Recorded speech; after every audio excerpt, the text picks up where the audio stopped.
Assalamualaikum. I am Nur Shazana from Group 6 together with my group members Nisha Nabila, Azizah Nabila and Amnani will presenting on current issue about gig economy.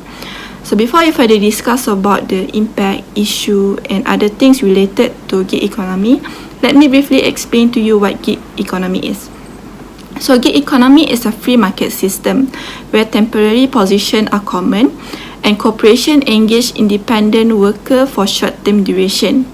The term gig in gig economy is a slang word which means a job for a specific period of time and is typically used in referring to live musical performance by musicians, singers and also entertainers. One business portal explained that in a gig economy, temporary job and flexible hour are the norm, and corporations hire independent contractors and freelancers instead of full-time employees. Example of gig employees in the workforce could include freelancers, independent contractors, project-based workers, and temporary or part-time hires.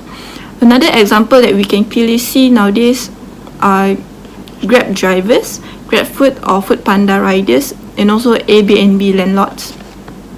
According to the statistic, in 2018, about 25.3% of Malaysian workforce formed part of the gig economy, while in 2019, about 25.1%.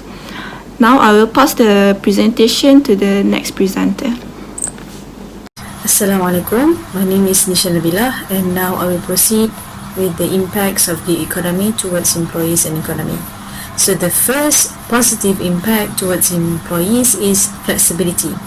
So when someone is working in the gig economy, they can decide the jobs that they are applying and which platforms they are joining. So since they can choose their own schedule, workers are able to work at hours that suit them the most. Some may find that early mornings on the weekends are the ideal time to get their work done. So workers are often given the flexibility to work from a remote office or from home. Secondly is wide variety of jobs. So gig economy workers may find that they have a wide variety of jobs to complete. Instead of similar monotonous tasks to be done each day, each project or gig may be filled with different elements that make the work interesting. So workers may then find that they are more excited about projects and able to be more creative with their work because it varies every day. So for the positive impact towards economy is in October last year, Tun Dr. Mahathir Mohamad said that the gig economy had been identified as a new source of economic growth and would be made part of the 12th Malaysia Plan. And secondly, from a macroeconomic perspective, independent work brings many benefits too, as it increases labor force participation and the number of hours worked in the economy. Now moving on to the negative impact for employees is inconsistent income. So any given source of contract work can dry up quickly, which in some cases because of negative reviews of a freelancer's performance, and most sources of freelance work depend on the satisfaction of client, especially reviews that are publicly available in apps like Grab and Airbnb. Secondly is fewer protections. So traditional jobs often provide employees with protection from health benefits to retirement plans. However, in gig economy, independent workers don't benefit from any of this.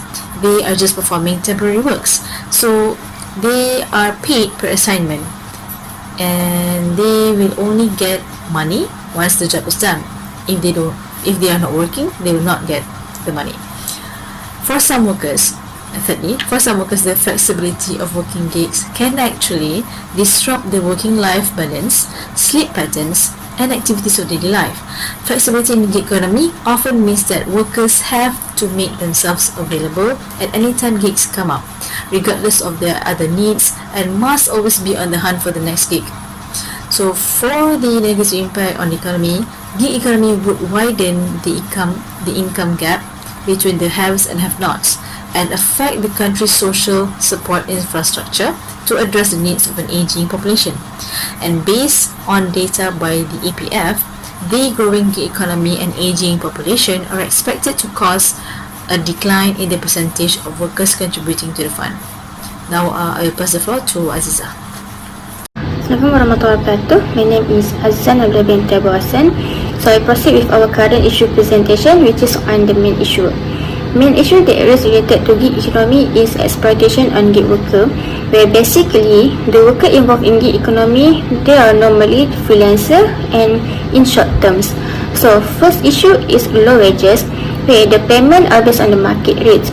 Our market rates in Malaysia for gig economy are low, and we have no fixed rate that determined by any regulators. Second issue is on the working hour, where the gig worker, they have very flexible working hours. However, since the nature of gig economy is short term, so they need to complete their work within the agreed period and have to work for the unlimited hours. Next, we move on the government initiative, where the first point is on the provision governing minimum wages. With the government of Malaysia, they has announced that every worker, they should receive minimum wages of 1,200. Second point is on the protection against unfair dismissal, and the last point is on the limit on hours worked, where our government, they have introduced health campaign for workers as well as limit on hours worked. So that's all from me, and I pass the floor to the next presenter. Assalamualaikum, I'm Amnani. I will present on gig economy and COVID-19 as well as the Islamic perspective at the last part of the presentation. Based on the news by Asra Awani, gig economy creates jobs and healthy competition. Many people are entering gig economy to generate their income because this economy offers large job opportunities to them. For example, there are Foodpanda, there are GrabFood, there are Lalamove, and many more. In addition, food and merchandise delivery platforms also are trying to enter the market because the existing platforms are unable to cater the demand of consumers which prefer to purchase online during this pandemic because of MCO and whatsoever. As said by Dr. Zaharuddin Abdul Rahman, Adjunct Professor of the Business Faculty at UNIZA and UNICEL, the gig economy segment is poised to overtake the traditional sector and attract investors due to its potential to continue to expand in sync with technological advancement. Mainly, gig economy and digital are related to each other. The next part is economic recovery plan for gig economy. Early in June, Prime Minister Tan Sri Muhyiddin Yassin announced about the government set aside 75 million ringgit Malaysia to help those affected in the gig economy, dak penjana. There are two schemes. The first one is the form of matching grant amounted to 50 million ringgit Malaysia. The allocation for social security contribution and employee provident fund for the employees of gig economy. The second scheme is the allocation of 25 million to MDEC and GLOW targeted at revenue earned from international customers. This is based on the news from malayne.com. Okay, for the last part, Islamic perspective, there are two relevant Islamic perspectives to this issue. The first one is brotherhood, referring to the relationship between employers and employees, as well as the relationship between the governments and the public, the people who are involved with this economy. So basically, the governments fulfilling the needs of the people involved. The second one is sustenance. People who involved with this economy is not the aim to be rich. They're just generating income from the halal sources and to survive in the reality world. So joining the economy is just enough to survive in the reality world. I think that's all. Thank you.